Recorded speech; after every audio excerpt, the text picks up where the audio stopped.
Snow fell softly outside the large brick house on Maple Street, coating the neighborhood in a perfect white blanket. Inside, the scent of cinnamon and pine filled the air as the Johnson family bustled about, preparing for their annual Christmas gathering. This year was special.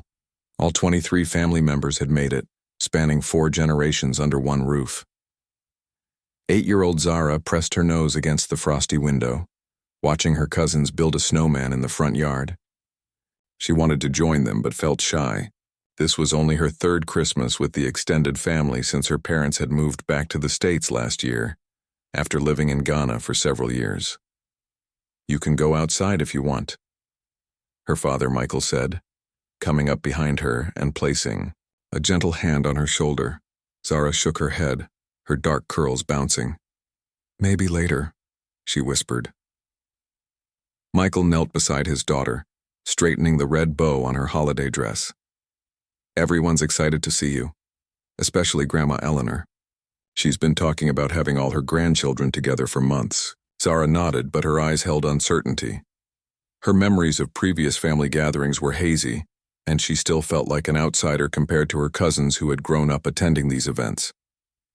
In the kitchen, Zara's mother Amara was arranging desserts on a silver platter. Unlike her daughter, Amara couldn't hide in the background.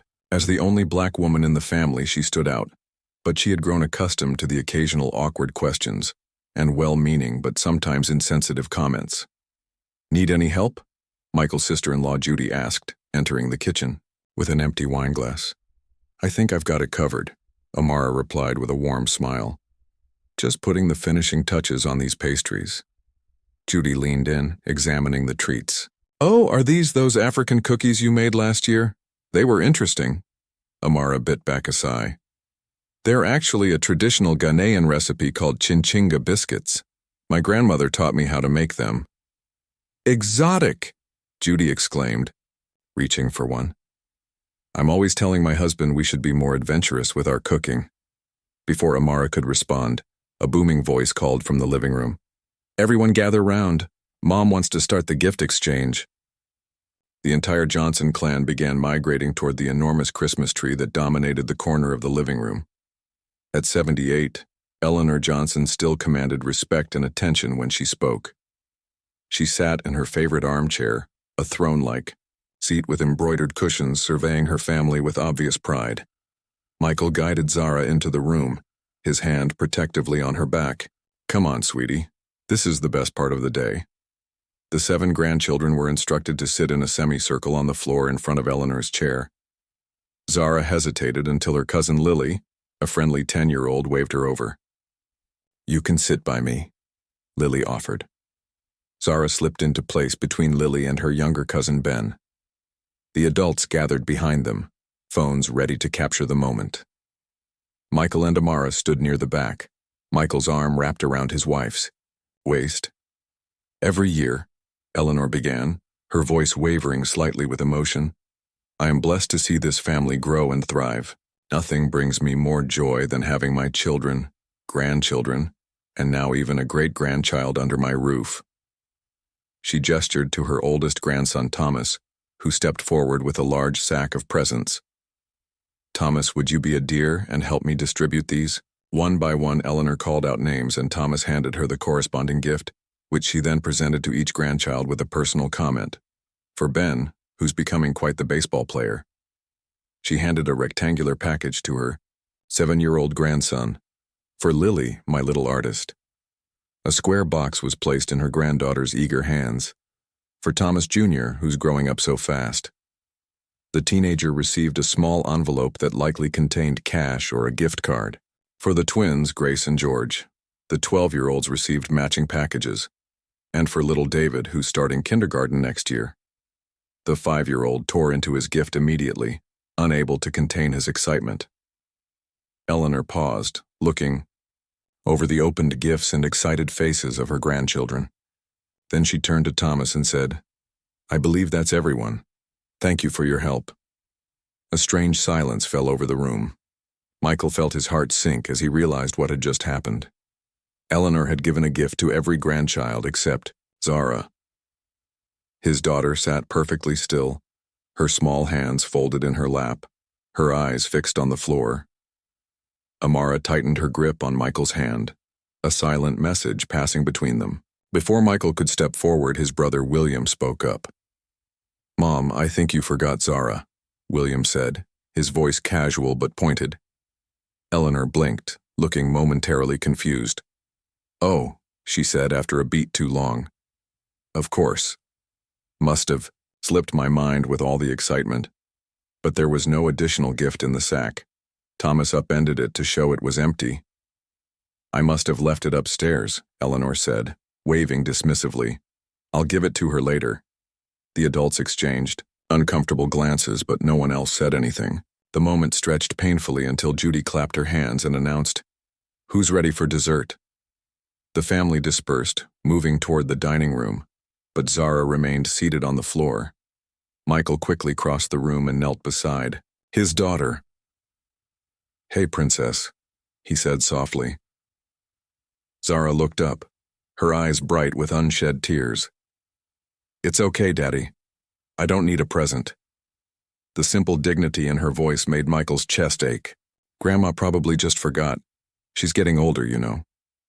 Zara nodded, but the hurt was clear on her face. "Can I go outside now? I want to see the snow."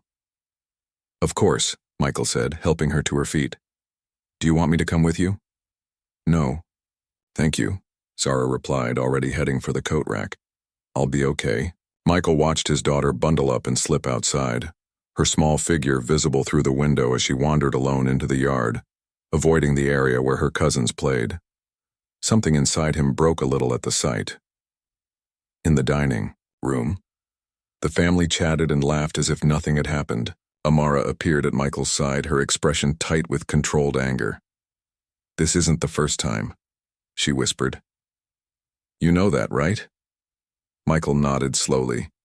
He had noticed the small slights before, how his mother always seemed to mispronounce Zara's name, how she rarely asked about her school or activities while interrogating the other grandchildren about their accomplishments, how she had forgotten to send a card for Zara's birthday last month.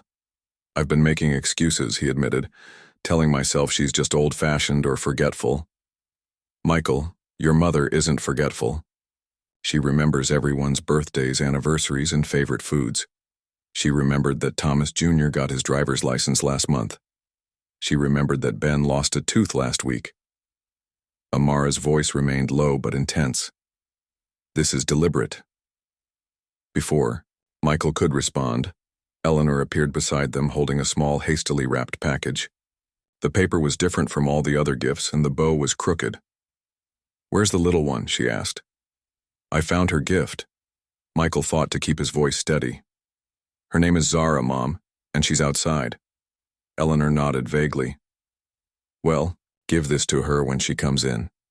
She thrust the package into Michael's hands and turned away to join a conversation with William and his wife. Michael looked down at the gift. Through a tear in the paper, he could see it was a coloring book. The kind you might pick up at a dollar store as a last-minute thought. He remembered how the other grandchildren had received personalized, thoughtful gifts. Ben's baseball equipment, Lily's professional art supplies, Thomas Jr.'s gift card to his favorite store. "I'll go check on Zara," Amara said, touching Michael's arm gently before heading outside. Through the window, Michael watched his wife approach their daughter, who was making a small snowman by herself in the corner of the yard. He saw Amara kneel down in the snow, regardless of her nice dress, to help Zara. The two dark heads bent together, working in quiet harmony. A lump formed in Michael's throat as he looked from his family outside to the gathering inside. For years he had tried to bridge these two worlds, making excuses, smoothing over differences, pretending not to notice the subtle ways his mother and some other family members treated his wife and daughter differently. But watching Zara's face, as she'd been passed over, the hurt she tried so hard to hide, had changed something in him. This wasn't just about a missed gift. It was about belonging, about whether his daughter would grow up feeling valued and loved by her family. Michael slipped the poorly wrapped coloring book into his pocket. Tomorrow he would have a long overdue conversation with his mother. Tonight he would focus on making sure Zara knew that she mattered, that she was precious, that she belonged. no matter what anyone else might think or do. Putting his own dessert plate down, Michael grabbed his coat and headed outside to join his wife and daughter in the snow. Some traditions, he realized, might need to change, and some battles were worth fighting, especially when they involved the heart of a little girl who deserved so much better. The rest of the Christmas gathering passed in a blur of forced smiles and polite conversation. Michael found himself watching his mother with new eyes, noticing things he had previously overlooked or excused. How she touched the other grandchildren, freely but kept a slight distance from Zara. How she asked detailed questions about his nieces and nephews' school activities, but only offered Zara vague comments like, "How nice," when the little girl tried to tell her about winning a math award. By the time dessert was finished, Michael felt emotionally exhausted. Amara had been quieter than usual, her eyes meeting his across the room with unspoken understanding. They both knew they needed to talk, but not here, not with everyone around. "Maybe we should head out," Michael suggested as the evening wound down. "It's getting late and Zara has school tomorrow." Amara nodded, relief evident in her expression. "I'll get our coats." The goodbyes were quick. Eleanor hugged each of her grandchildren, including Zara, but Michael couldn't help noticing how his mother's embrace was briefer, more formal with his daughter than with the others. "Drive safely," Eleanor said as they were leaving. "The roads might be icy." "We will," Michael replied, his tone cooler than usual. If his mother noticed, she gave no indication. The car ride home was quiet. Zara sat in the back seat, staring out the window at the Christmas lights decorating the houses they passed. Usually she would point out her favorites, making up stories about the families who lived in the most elaborately decorated homes. Tonight, she was silent. "Did you have a good time with your cousins?" Amara asked, trying to lighten the mood. "It was okay," Zara answered, her voice small. "Lily said she'll show me how to make friendship bracelets next time we visit." Michael's hands tightened on the steering wheel. Next time. There would be a next time, but things would be different. He just wasn't sure how yet. At home, they went through the bedtime routine mechanically. Bath, pajamas, teeth brushing, story time. Zara chose a book about a penguin finding its family, one she hadn't requested in months. "Daddy," she asked as Michael finished the last page, "do penguins have grandmas?" The question caught him off guard. "I suppose they do. All animals have grandparents, even if they don't call them that." Zara traced the penguin on the page with her small finger.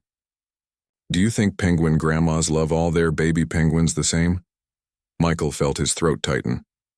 "I think they should," he said carefully. "That's what good grandmas do. Even if some baby penguins look different?"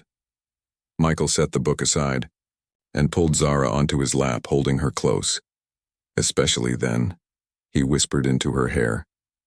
"Because families love each other for who they are, not what they look like." Zara was quiet for a long moment. "I don't think Grandma Eleanor likes me very much," she finally said, so softly he almost missed it. "Why do you think that, sweetheart?" Michael asked, though he already knew the answer. "She forgets about me a lot, and she never asks me about school or looks at my pictures. And today," Zara's voice wobbled slightly, "today she gave everyone presents except me. Until Uncle William said something." Michael closed his eyes briefly, pain washing over him. How had he let this go on so long? How had he not protected his daughter from this hurt? "I tried really hard to be good," Zara continued, a tear slipping down her cheek. "I said please and thank you, and I didn't interrupt. But she still doesn't like me." "Listen to me," Michael said, turning Zara to face him. "You did nothing wrong, nothing. You are perfect just as you are, and you deserve to be treated with love and respect by everyone, especially family." "Then why?" Zara hiccuped, more tears falling now. "Sometimes grown-ups have problems in their hearts that make them act in ways that hurt others," Michael explained, wiping her tears away gently. "And that's not right, and it's not fair. But it's never ever your fault. Is it because I look like Mommy instead of you?" Zara asked, her perceptiveness making Michael's heart ache. He couldn't lie to her. Some people have wrong ideas about differences. They think that people who don't look like them aren't as important or as special, but those people are the ones who are wrong, not you. Zara leaned her head against his chest, her small body shuddering with silent sobs. Michael held her, rocking gently, feeling her tears soak through his shirt. Each tear felt like an accusation. He had failed her by not confronting this sooner, by making excuses for his mother's behavior, by hoping things would magically improve without him having to take a stand. After Zara finally fell asleep, Michael gently tucked her in and stood, watching her for a long moment. Her face was peaceful in sleep, her long eyelashes still damp with tears. He pulled the covers up to her chin and quietly left the room, leaving the door cracked just the way she liked it. Amara was waiting for him in the living room, sitting cross-legged on the couch with a mug of tea in her hands. She had changed into her comfortable clothes, sweatpants and one of Michael's old college t-shirts, and had taken her hair down from the formal style she'd worn to the family gathering. "She's asleep?" Amara asked. Michael nodded, sinking onto the couch beside his wife. "She was crying about Mom." "I know," Amara said softly. "I heard some of it. She asked if Grandma doesn't like her because she looks like you instead of me." Michael ran a hand over his face. "God, Amara, how did I let this happen? How did I not see it?" "You saw it," Amara replied, her voice gentle but firm. "You just didn't want to believe it. None of us wants to think the worst of the people we love." Michael leaned forward, elbows on his knees, head in his hands. "I've been making excuses for her, telling myself she's from a different generation, that she just needs time to adjust, that she doesn't mean anything by it. And now I know. Better," Michael said, a new resolve hardening in him. "This isn't about age or old-fashioned ideas. It's about respect and love. My mother is choosing to treat our daughter differently because of her race, and I can't ignore that anymore." Amara set her mug down and moved closer, resting her head on his shoulder. "What are you going to do?"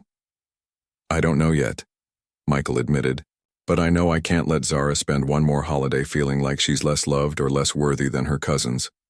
She deserves better. We all do." They sat in silence for a while, both lost in thought. Outside, the snow had started falling again, blanketing their yard in fresh white. "Remember when we first told your family we were getting married?" Amara asked suddenly. Michael nodded. Of course he remembered. His mother's tight smile, his father's uncomfortable questions about cultural differences, his oldest brother's awkward jokes. Only William had seemed genuinely happy for them. "I knew then," Amara continued. "I knew your mother had reservations about me, about us. But I thought once Zara was born, once she saw her grandchild, things would change." "They should have," Michael said, anger flaring in him again. "What kind of grandmother treats her own grandchild that way?" "The kind who was raised with certain beliefs that are hard to shake," Amara replied, always more understanding than Michael felt his mother deserved. "But that doesn't mean we have to accept it." Michael turned to his wife, taking her hands in his. "I'm sorry," he said, his voice cracking slightly. "I'm sorry I didn't stand up for you and Zara sooner. I'm sorry I made excuses instead of demanding better from my family." "You're standing up now," Amara said, squeezing his hands. "That's what matters." Michael shook his head. "It shouldn't have taken seeing Zara in tears to make me act. I should have done something the first time my mother forgot her birthday, or the time she refused to learn how to pronounce her name correctly, or—" "Stop," Amara interrupted gently. "We can't change the past. We can only decide what happens next." Michael took a deep breath, feeling the weight of decision settling on him. "I need to talk to her, alone. Make her understand that this can't continue. And if she doesn't understand? If she won't change?" It was the question Michael had been avoiding, the one that kept him awake at night sometimes. What if his mother couldn't or wouldn't see the harm she was causing? What then? "Then we'll have to make some hard choices," he said finally. "Because I won't let Zara grow up thinking there's something wrong with her, that she's less worthy of love because of who she is or what she looks like. Amara nodded, her eyes bright with unshed tears. Whatever you decide, I'm with you. We'll face it together. Later that night, as Amara slept beside him, Michael stared at the ceiling, turning over possibilities in his mind.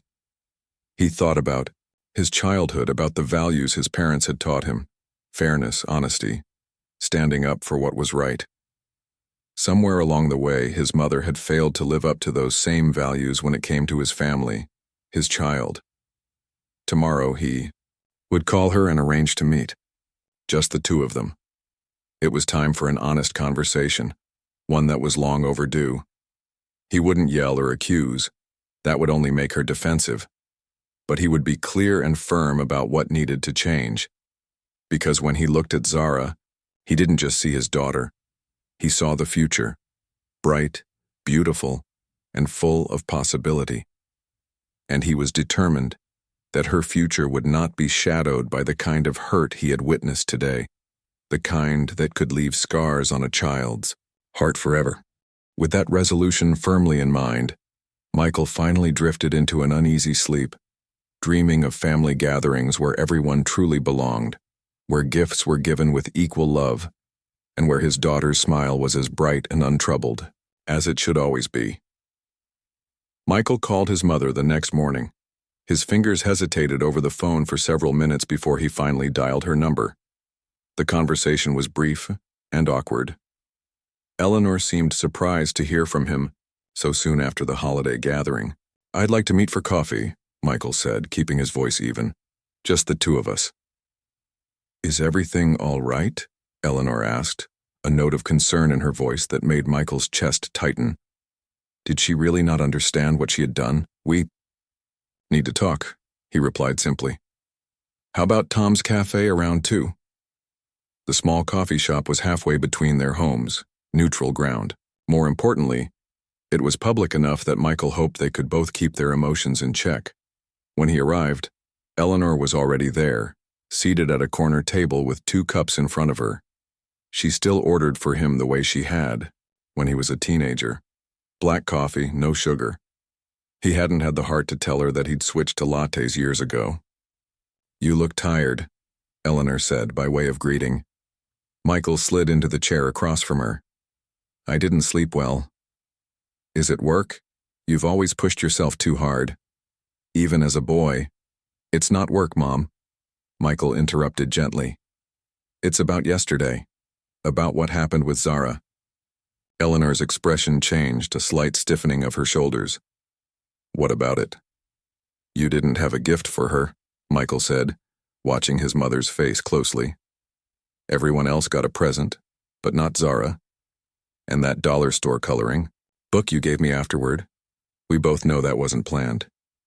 Eleanor's hands curled around her coffee cup. "I forgot. I told you that. With 7 grandchildren, it's easy to—" "Please don't," Michael said, his voice soft but firm. "You didn't forget. You remember Ben's lost tooth and Thomas's driver's license and Lily's art competition. You remember everyone's birthdays and favorite foods and hobbies, except when it comes to Zara."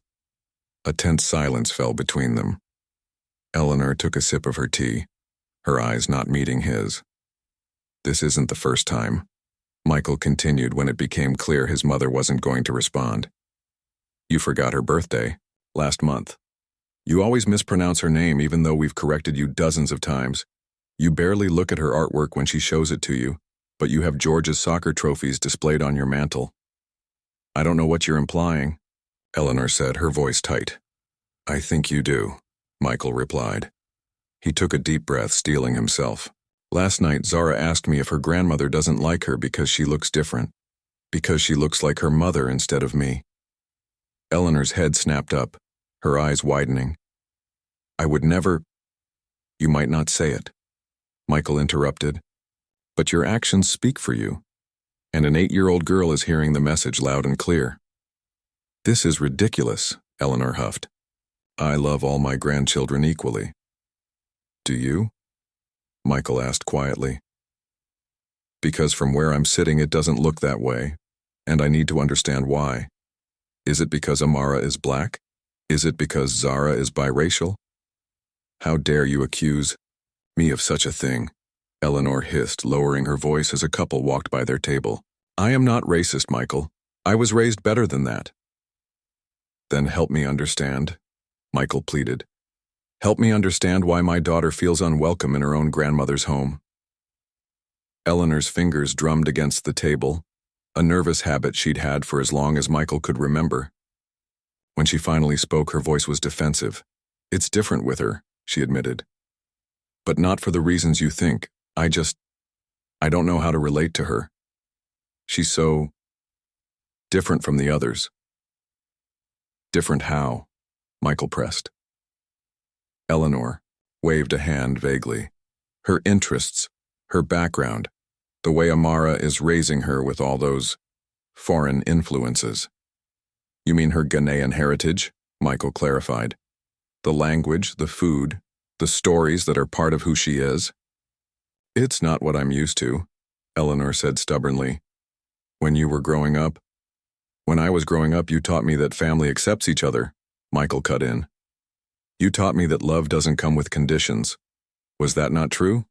Eleanor fell silent again, staring into her tea as if it might hold the right words. Mom, Michael said, his voice gentler now.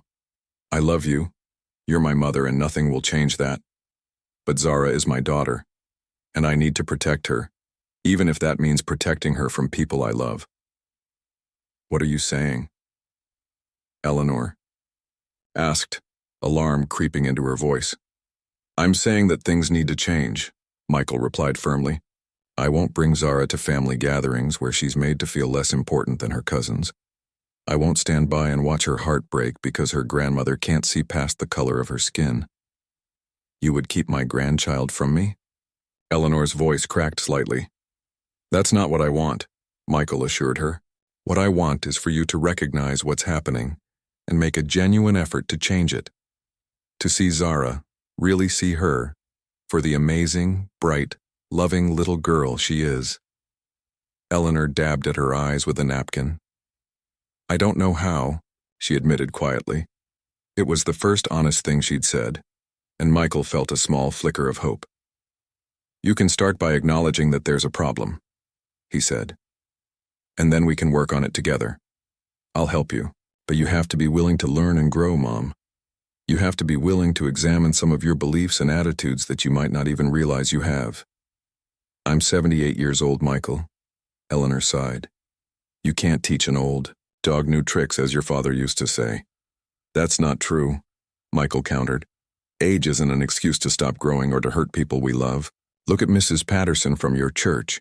She's 85 and just learned how to use social media to video chat with her grandchildren in Australia. A hint of a smile crossed Eleanor's face. Betty is something else, she conceded. The question isn't whether you can change, Michael said, leaning forward. It's whether you're willing to try.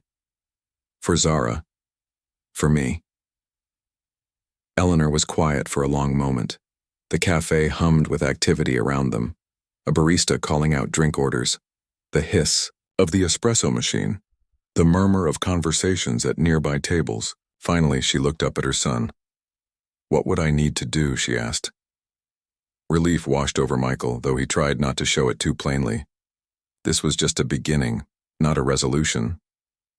First, I think you should apologize to Zara, he said, carefully.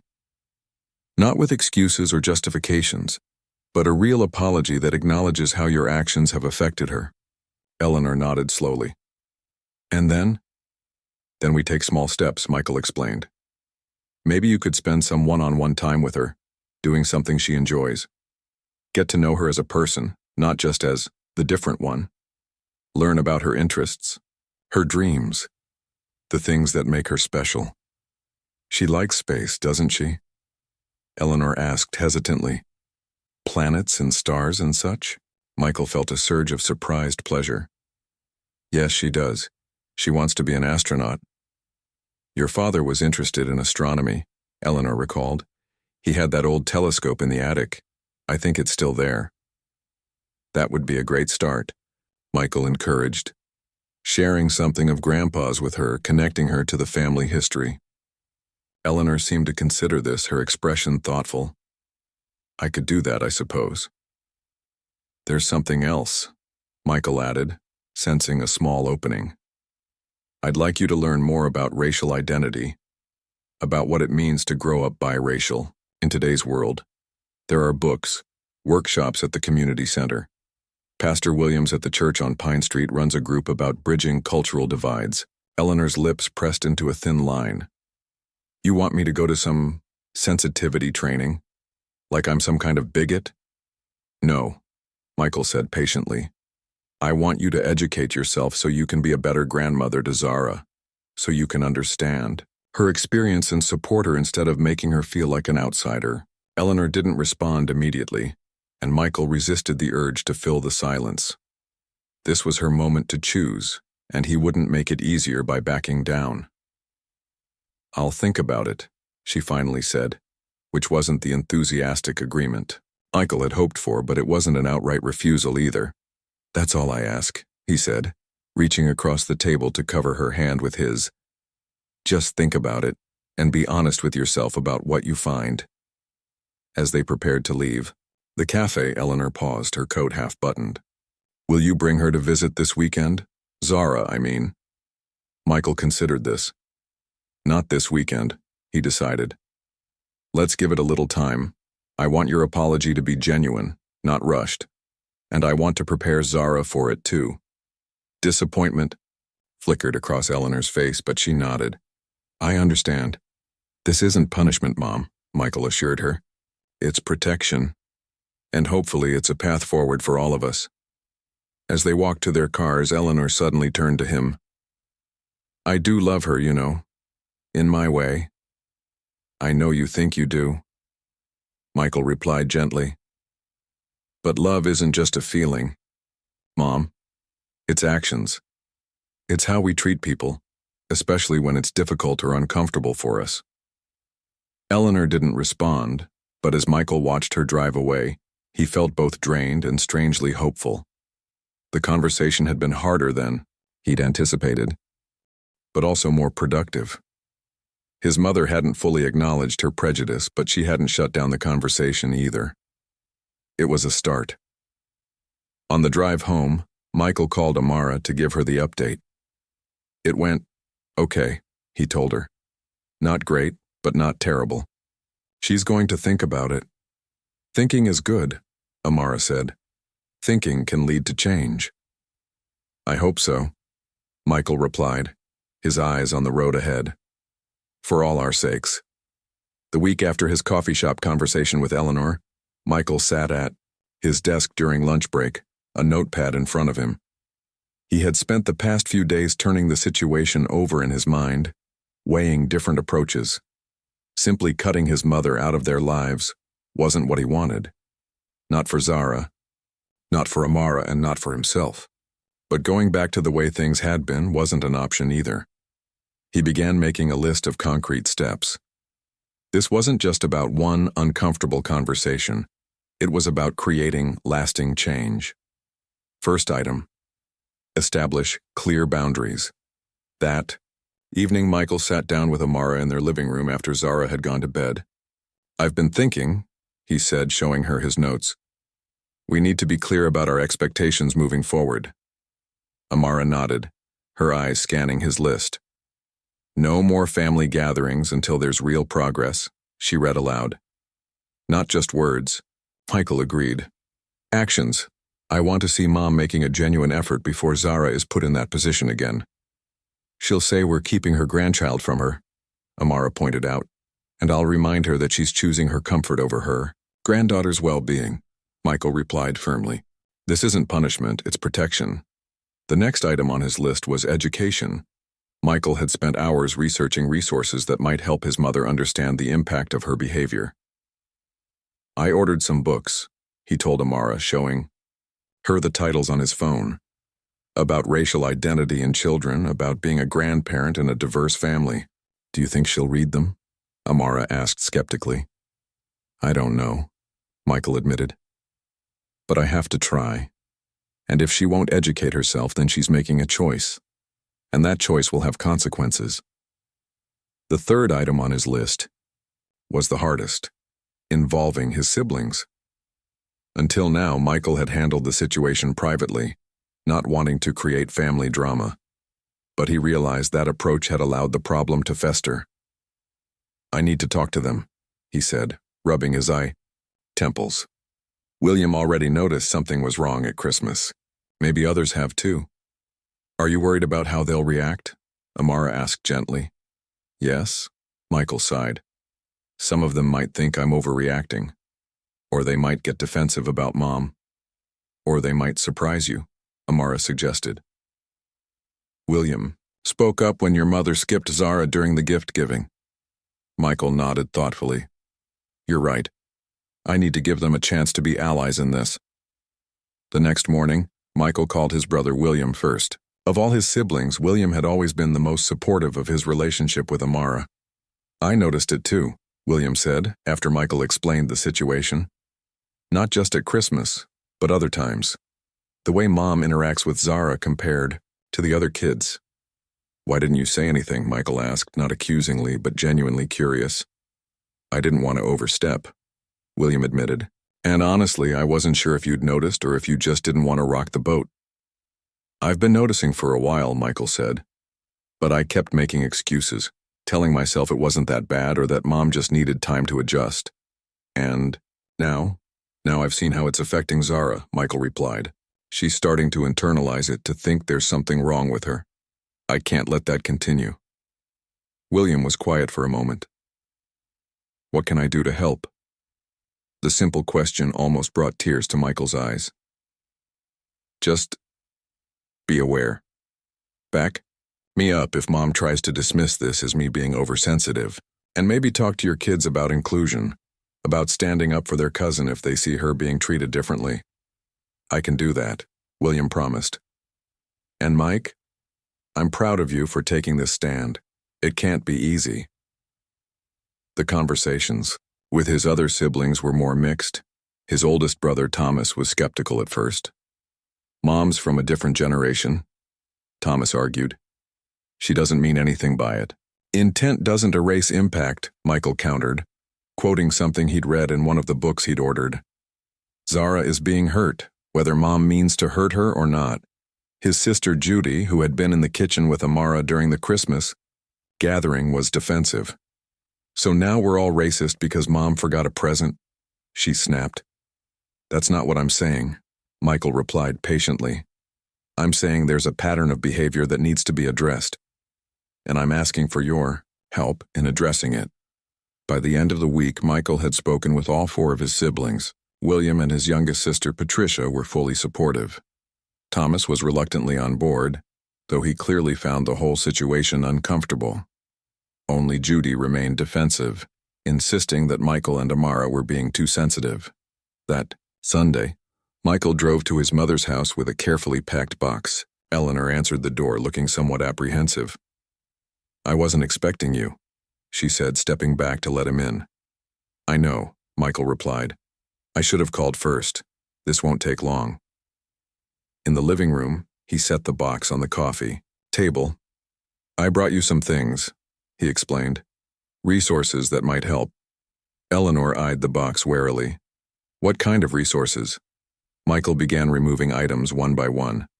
Some books about racial identity and how it develops in children. Few memoirs written by people who grew up biracial in America. Information about a workshop that Pastor Williams is running next month at his church. Eleanor's lips thinned. "So I'm supposed to do homework now?" "Think of it as an opportunity," Michael suggested, "to understand your granddaughter better, to be the kind of grandmother I know you want to be." He pulled out the last item, a framed picture of Zara from her recent school portrait. She was smiling widely, showing the gap where she'd lost her front tooth, her curly hair styled in two puffs on top of her head. "This is who we're talking about, Mom," Michael said softly, placing the photo in Eleanor's hands. "Not some abstract concept of race or difference. This is Zara, your granddaughter, who deserves to feel as loved and valued as every other child in this family." Eleanor looked down at the photo, her expression unreadable. "I've also spoken with my siblings," Michael continued. They're aware of the situation now. This isn't just between you and me anymore. You told everyone? Eleanor asked, her voice rising slightly. Made me out to be some kind of monster to my own children? I told them what happened, Michael corrected gently. And I asked for their support in making things better. This isn't about punishing you, Mom. It's about healing our family. Eleanor set the photo down on the table next to the stack of books. And if I don't do all this reading and workshop business? What then? You'll keep Zara from me forever? Michael shook his head. No ultimatums, but I won't bring Zara into situations where she's made to feel less than. So yes, things will be different until we see real change.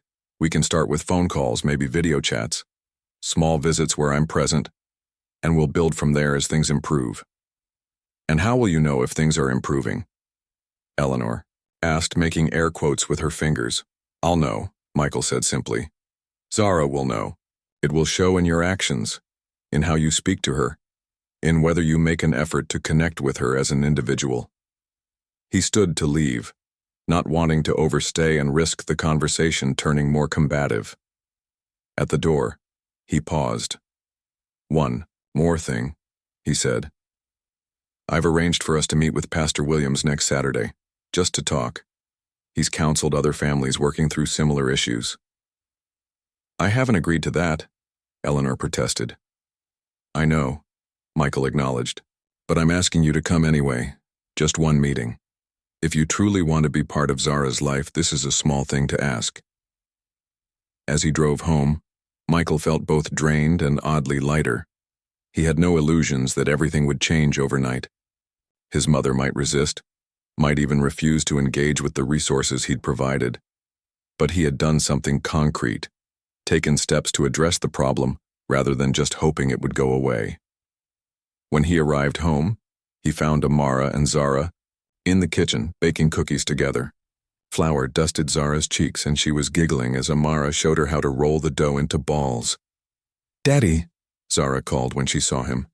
We're making Grandma Abina's special cookies, the ones with the cardamom. Grandma Abina was Amara's mother, who still lived in Ghana but visited once a year. The contrast between Zara's relationships with her two grandmothers couldn't have been more stark. They smell amazing, Michael said, kissing the top of Zara's head and then Amara's cheek. Save one for me? We'll save you too, Zara promised generously. Did you go see Grandma Eleanor? Michael nodded, meeting Amara's questioning gaze over their daughter's head. I did, we had a good talk. Is she still mad about Christmas? Zara asked, her voice suddenly smaller. Michael knelt down beside her, gently turning her to face him. No one is mad, sweetheart. But Grandma Eleanor and I are working on some things together, and I want you to know that no matter what happens, with Grandma it's not because of anything you did wrong. Okay? Zara nodded solemnly. Okay. And I also want you to know, Michael continued, that you are perfect exactly as you are. Your beautiful brown skin, your amazing curly hair, your brilliant mind, your kind heart. Every single part of you is exactly right. Even my wiggly tooth? Zara asked with a small smile, pointing to another tooth that had started to loosen. Especially your wiggly tooth, Michael assured her, pulling her into a hug. Over Zara's shoulder, he met Amara's eyes again. There was still a long road ahead, but for the first time since the Christmas disaster, Michael felt genuinely hopeful. Not because he was certain his mother would change, but because he was certain about his own commitment to protecting his daughter and creating a family environment where she could thrive. Whatever happened next, they would face it together. 6 months passed since the Christmas disaster. Winter gave way to spring, and spring blossomed into early summer. Michael had maintained his boundaries firmly, but fairly. He spoke with his mother weekly by phone, updating her on Zara's activities and achievements without bringing Zara into uncomfortable situations. To Michael's surprise and relief, Eleanor had actually read some of the books he'd given her.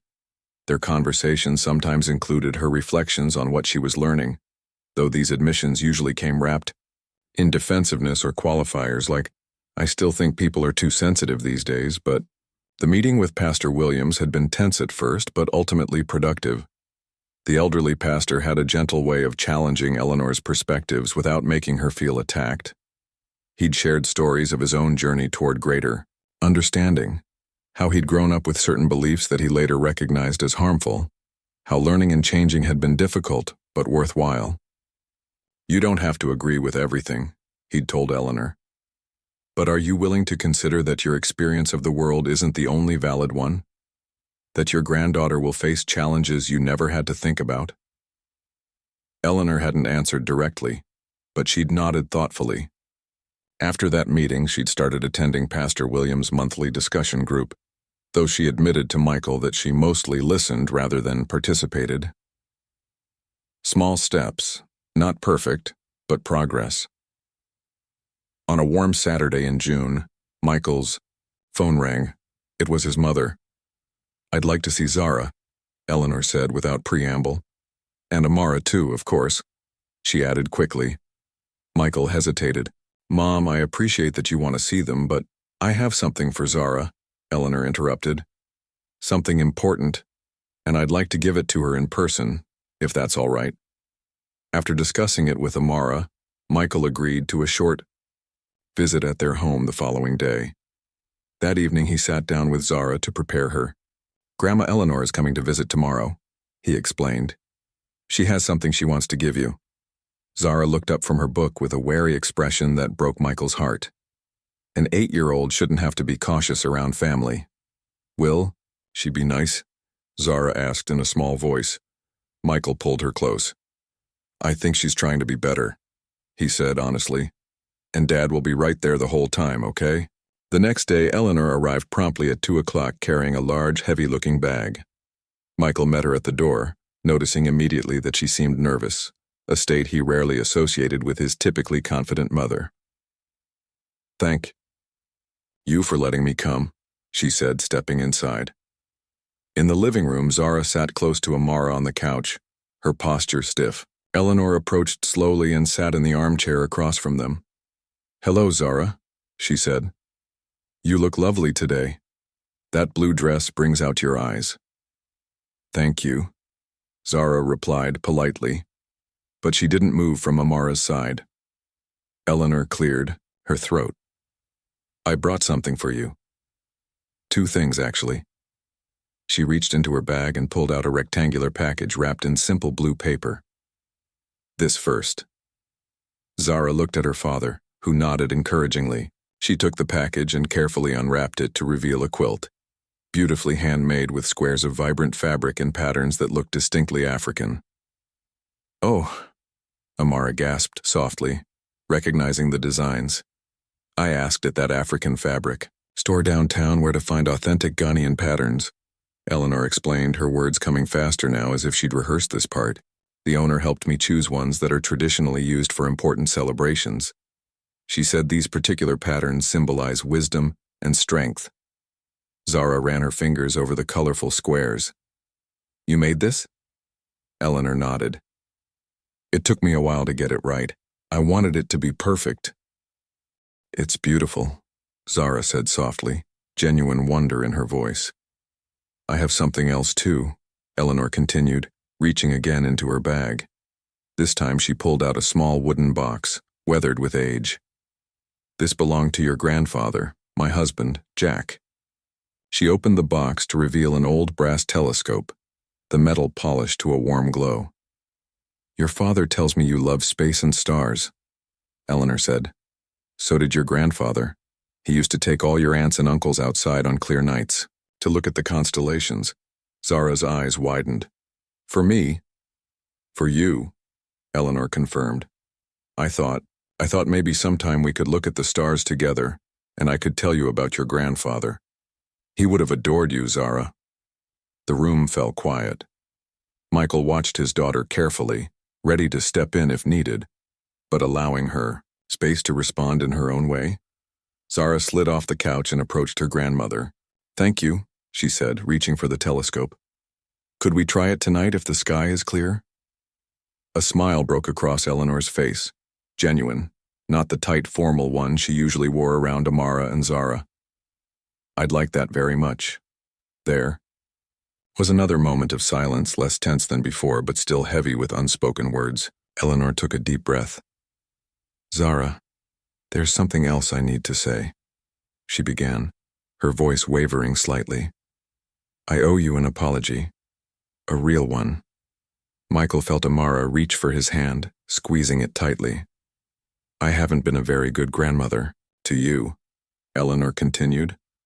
I treated you differently than your cousins, and that was wrong of me. Very wrong. Zara stood still, clutching the telescope to her chest, her expression serious beyond her years. It wasn't because of anything you did, Eleanor emphasized. It was because of wrong ideas I had in my head. Ideas that I'm trying to change. Wrong. Ideas about what? Zara asked directly. Eleanor glanced at Michael, who nodded encouragingly.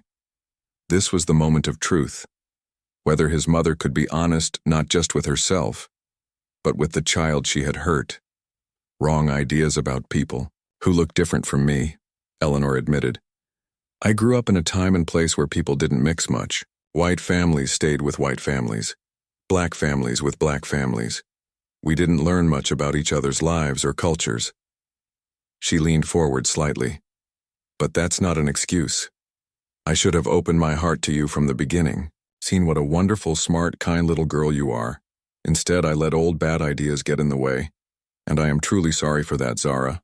Zara considered this for a long moment. Are you still learning? She finally asked. A look of surprise crossed Eleanor's face. Yes, she said. I'm still learning. Me too, Zara said with a small shrug. Dad says everybody's always learning. Their whole lives.